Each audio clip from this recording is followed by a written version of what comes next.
You're watching Saycon Talks with Saycon Sengbloh. You're watching Saycon Talks with Saycon Sengbloh.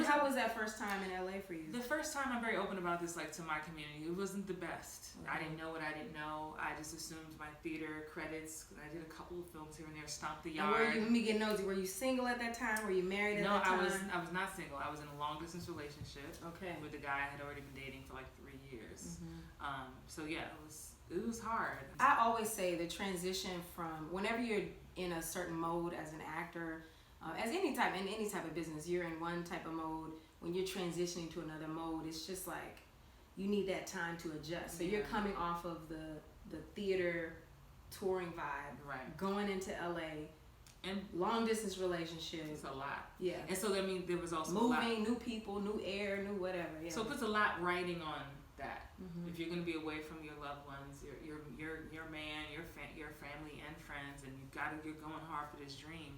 So it was really frustrating, but it wasn't, I did some theater, but I didn't know what I didn't know. So how long did you stay? I stayed for like a year and a half, maybe, close to 2 years. And then I ended up having some personal crisis, and said I moved back to Atlanta. I was like, let me just go back to Atlanta, get coaching, get my mind right. Come on, get your mind right. Because it was all connected, and that's what I did. But I went back to Atlanta with a plan to Let me tell y'all, I believe in that. You can always start over. A lot of times I think people will let pride and fear stop you and make you not make changes in your life because you don't want all the people to say, oh, I told you so, this and that and the other.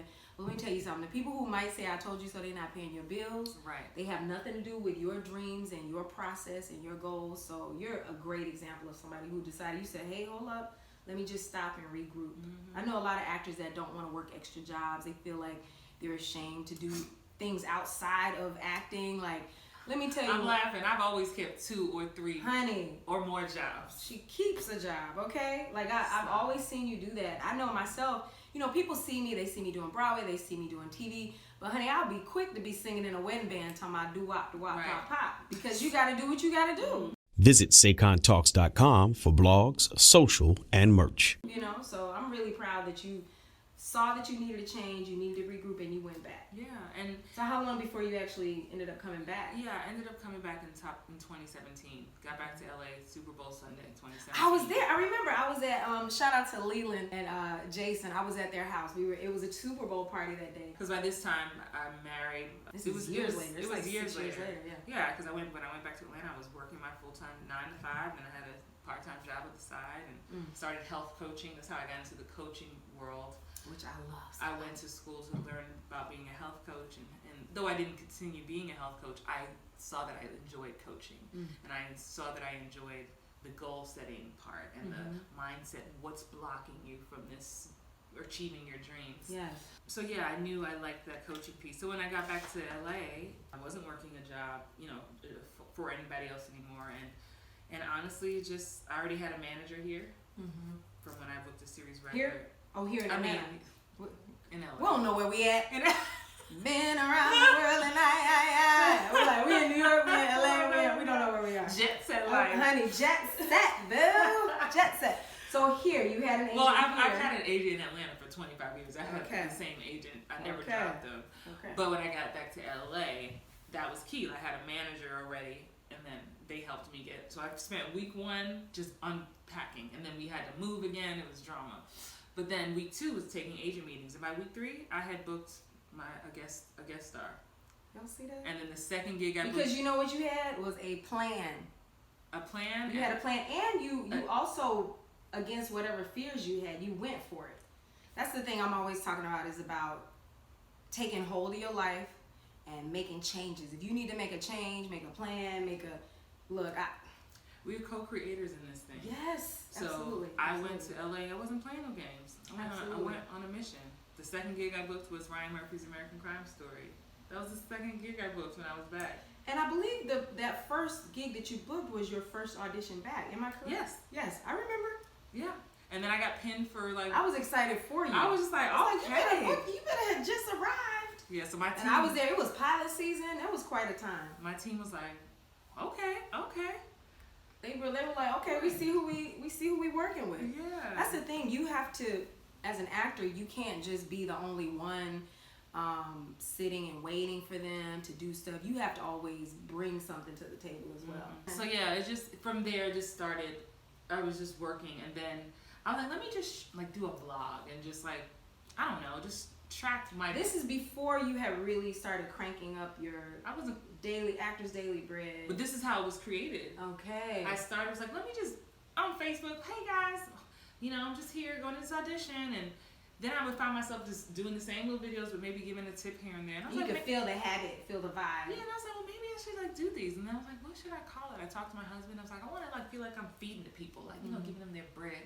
My husband was like, what about Actors Daily Bread? And it's a perfect name. And so and then it started, and then people started commenting and asking questions and be like, wow, who's this lady who's sharing and being like not stingy with information? Which I love. I'm constantly, whenever people ask me, because I'm not really, I like to talk about different things, not always acting.